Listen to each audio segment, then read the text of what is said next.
একটি গাছ প্রতি বছর দুটি করে বীজ দেয়। প্রত্যেক নতুন বীজকে গাছ হয়ে প্রথমবার বীজ দিতে 2 বছর সময় লাগে। তাহলে একটি গাছ প্রথমবার বীজ দেওয়ার 10 বছর পর মোট কতগুলো বীজ দানকারী গাছ থাকবে? কোশ্চেনটি একটু ভালো করে বুঝতে হবে। বলেছে প্রথমবার বীজ দেওয়ার 10 বছর পরে, অর্থাৎ প্রথমবার বীজ দিবে, এর পরের থেকে 10 বছর পর মোট কতগুলো বীজদানকারী গাছ থাকবে সেটা বের করতে হবে। এখানে কিন্তু কোশ্চেন এটা বলেনি যে প্রথমবার বীজ দিয়েছে সেই বছর থেকে শুরু করে 10তম বছরে, সেটা কিন্তু বলে নেই। তাহলে প্রথমবার বীজ যেতম বছরে দিয়েছে সেতম বছর হতো প্রথম বছর, এবং সেটা কাউন্ট করতে হতো, অর্থাৎ সেটা সহ হতো 10তম বছর, সেটা সহ। কিন্তু কোশ্চেনে বলেছে প্রথমবার বীজ দেওয়ার 10 বছর পর, অর্থাৎ যদি 2000 সালে সে প্রথম বীজ দেয় তাহলে এর 10 বছর পরে, অর্থাৎ 2010 সালে পর্যন্ত মোট কতগুলো বীজদানকারী গাছ থাকবে সেটা বের করতে হবে। আচ্ছা, তো প্রবলেমটা সলভ করি। বছর, এরপর হচ্ছে বীজ উৎপাদনকারী গাছ এবং কি বীজ সংখ্যা। প্রথমবার যখন সে বীজ দিল সেই বছরকে 0 বছর ধরলাম, অর্থাৎ প্রথম বছর। এই বছর বীজ উৎপাদনকারী গাছ শুধুমাত্র একটাই ছিল এবং প্রতি বছর হচ্ছে 2টা করে বীজ দেয়, তাই একটা গাছ 2টা করে বীজ দিবে। আচ্ছা, এরপরের বছর অর্থাৎ প্রথম বছরে বীজ উৎপাদনকারী গাছ শুধুমাত্র এটাই থাকবে এবং একটা গাছ হচ্ছে 2টা করে বীজ দেয় প্রতি বছর।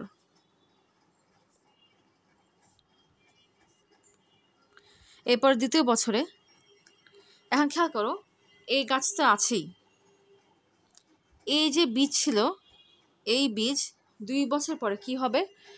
গাছ হয়ে যাবে। কারণ কোশ্চেনে বলেছে প্রত্যেক নতুন বীজকে গাছ হয়ে প্রথমবার বীজ দিতে 2 বছর সময় লাগে, অর্থাৎ এই 2টা বীজ 2 বছর পর বীজ উৎপাদন করে গাছ হয়ে যাবে। এই 2টা বীজ এখন গাছ, তা এর এখন আর বীজ থাকলো না, অর্থাৎ এক্ষেত্রে মোট গাছের সংখ্যা হচ্ছে 3টা। একটা গাছ যদি 2টা করে বীজ দেয় তাহলে 3টা গাছ মোট 6টা বীজ দিবে। ওকে, এখন 3 নম্বর বছরে গাছের সংখ্যা কি হবে? আগের 3টা গাছ তো থাকবেই।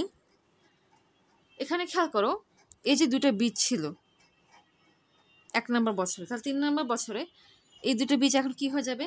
গাছ হয়ে যাবে। তা এর এখন আর বীজ থাকবে না, এর এখন এই বছরে এসে, অর্থাৎ এই বছরে এসে তারা কি গাছ হয়ে যাবে। অর্থাৎ এই বছরে টোটাল গাছ হচ্ছে 5টি। একটা গাছ 2টা করে বীজ দেয়, তাহলে 5টা গাছ 10টা বীজ দিবে। এখন চতুর্থ বছর, এই বছরে এই আগের 5টা গাছ তারা তো থাকবেই। এখন এই সেকেন্ড বছরে ছিল 6টা বীজ। 6টা বীজ তার 2 বছর পরে, অর্থাৎ 4 নম্বর বছরে এসে গাছ হয়ে যাবে। তার এখন আর বীজ থাকবে না, তারা এখন কি এই বছরে এসে গাছ হয়ে যাবে। অর্থাৎ এই বছরে মোট গাছের সংখ্যা হচ্ছে 11টি। একটা গাছ 2টা করে বীজ দেয়, তাই 11টা গাছ 22টা বীজ দেবে।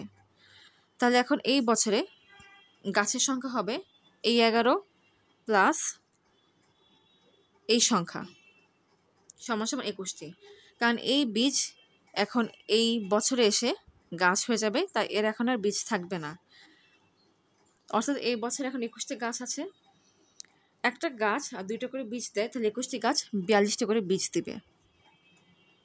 ষষ্ঠ বছরে এই গাছ তো থাকবেই।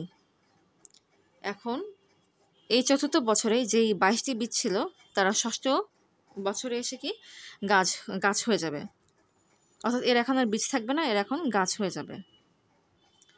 এক্ষেত্রে মোট গাছ হচ্ছে 43টি। একটা গাছ 2টা করে বীজ দেয়, তাহলে 43টা গাছ হচ্ছে 86টা বীজ দিবে। সপ্তম, অষ্টম, নবম, দশম। এখানে 43টা গাছ ছিল আগের বছর, সেটা তো এবছর অবশ্যই থাকবে। এবং এখানে ছিল 42টা বীজ। পঞ্চম বছর, তার সপ্তম বছর তার এখন গাছ হয়ে যাবে, এর এখন আর বীজ থাকবে না। মোট গাছের সংখ্যা এখন এখানে 85টা। একটা গাছ 2টা করে বীজ দেয়, তাহলে 85টা গাছ মোট বীজ দিবে 170টি। প্যাটার্ন খেয়াল করো, এই সংখ্যাটা এখানে বসছে প্লাস এই সংখ্যাটা এখানে বসছে, সমান সমান 171। পরবর্তীতে এটা ডাবল হচ্ছে 3 4 2। এরপর এই সংখ্যাটা এখানে বসছে প্লাস এই সংখ্যাটা এখানে বসছে, অর্থাৎ তার 2 বছর আগের যে সংখ্যাটা, মানে 2 ঘর আগের যে সংখ্যাটা সেটা আর কি বসছে। 17 17 34 3 4 1। এর ডাবল হবে 7 8 2। 34 2 78, 1 গুণ 2 2। আচ্ছা, এই বছর এই গাছ তো থাকবেই 341।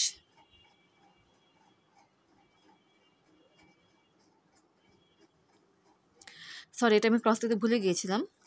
এই 170 যখন এখানে অ্যাড হলো তখন এটা ক্রস দিতে হবে। প্লাস খেয়াল করো, এই বছর অর্থাৎ অষ্টম বছরে 342টা বীজ ছিল, তার এখন দশম বছরে এসে গাছ হয়ে যাবে, তাই এর এখন আর বীজ থাকবে না। তাই এই বছর গাছ হচ্ছে মোট কয়টা? 34 যোগ 34 হচ্ছে 68, 1 যোগ 2 3। এখানে কয়টা বীজ আছে সেটা ম্যাটার করে না এখন। অতএব একটি গাছ প্রথমবার বীজ দেওয়ার 10 বছর পরে মোট 683টি বীজ উৎপাদনকারী গাছ থাকবে।